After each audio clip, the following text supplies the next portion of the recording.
if people are listening to this, and I know they will be, they'll be really interested. They'll want to find out more. How do they find out more about the project?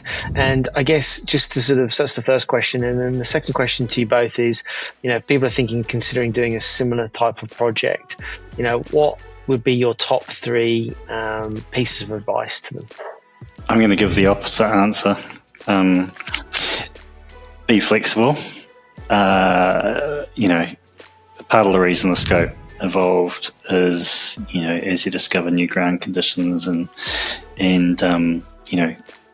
through the project life cycle, we acquired, because it became available, a large part of the land that actually went into the project that necessitated a redesign and so on.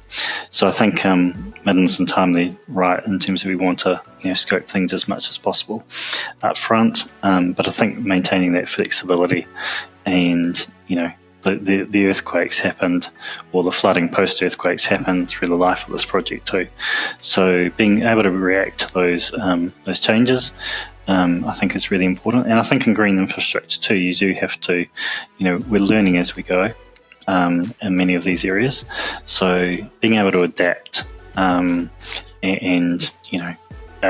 we were fortunate we could learn things as we went along because of the duration of the project, but being able to, to adapt to the ground conditions, because it all really is around the form of the land and so on.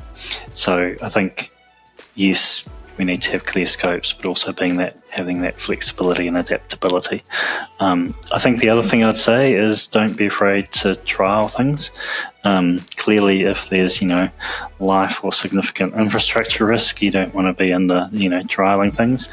But in some of the areas which are less critical, like stream redevelopment or stream naturalization, trialing things like how do we add wood in, here are some areas we're not so concerned about drainage capacity, we can actually add a few more things and see how they work over time.